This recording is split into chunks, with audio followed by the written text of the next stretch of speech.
Bonjour, nous allons aujourd'hui aussi présenter l'activité langue, les registres littéraires.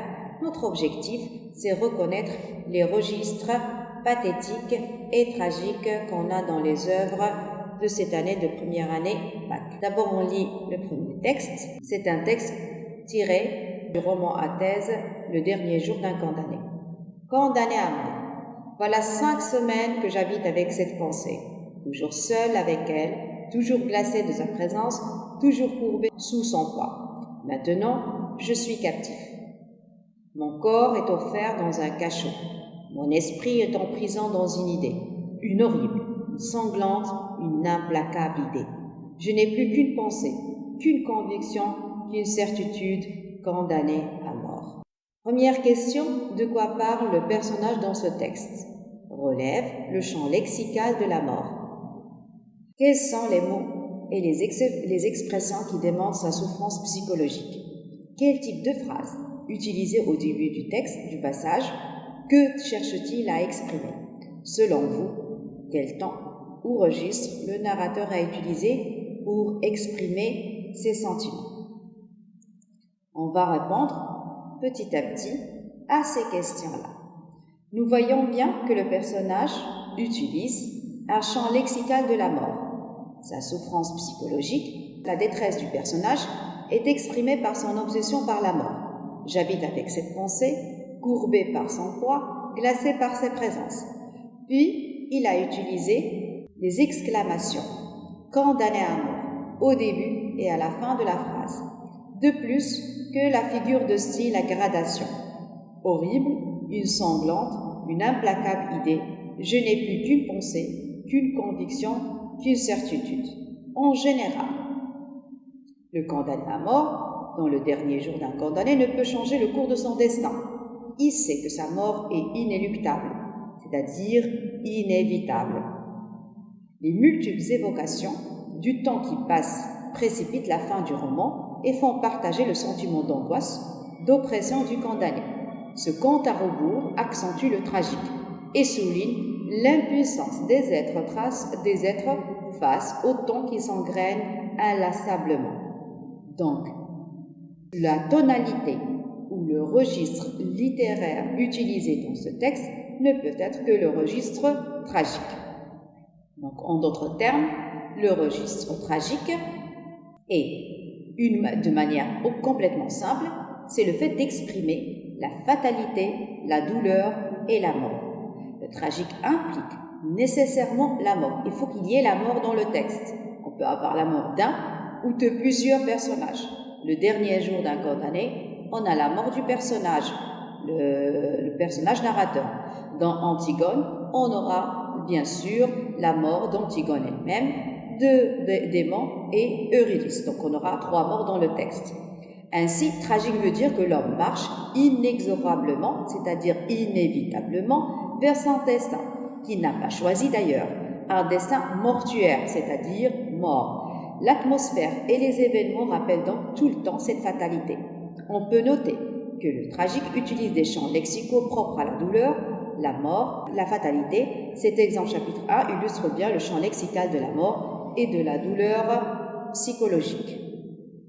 Passons maintenant au texte 2, le deuxième registre qu'on va aborder. On va lire d'abord le texte. C'est le chapitre 43 du dernier jour d'un condamné. Je l'ai prise, je l'ai enlevée dans mes bras, je l'ai assise sur mes genoux, je l'ai baisée sur ses cheveux, pourquoi pas avec sa mère.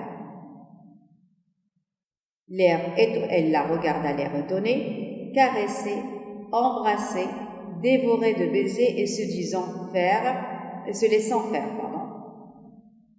Marie, ai-je dit, ma petite Marie.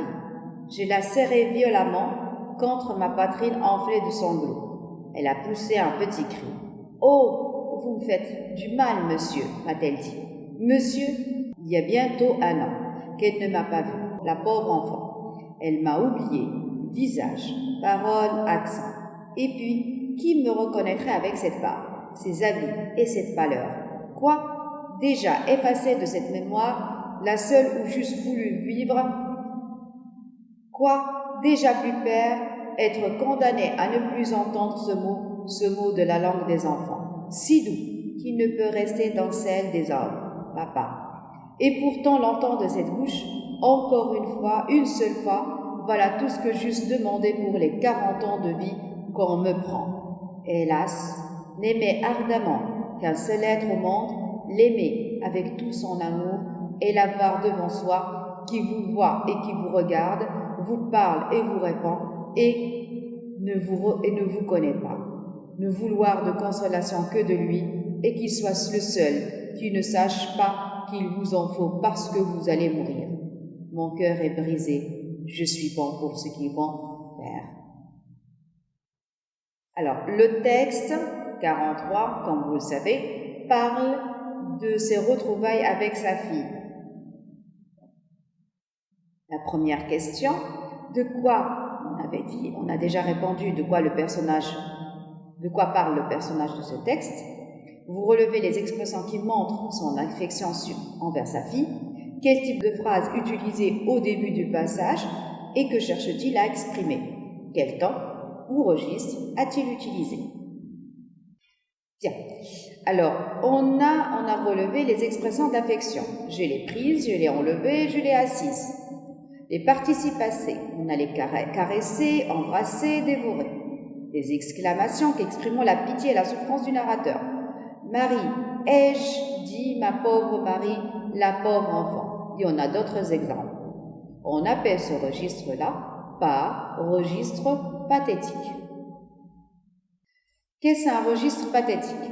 Le registre pathétique et ses caractéristiques exprime une souffrance. Pathétique, un terme qui provient du grec pathos, souffrance, maladie, qu'on en retrouve dans le terme passion, douleur physique ou mort. Cependant, il se distingue de registre tragique car les situations décrites ne sont pas inévitables. Le personnage peut exprimer des regrets car il aurait pu éviter ce qui le rend malheureux. Généralement, le personnage reste en vie malgré ses stigmates de tristesse profonde. En somme, il n'y a pas de fatalité chez le personnage, mais son état est dramatique.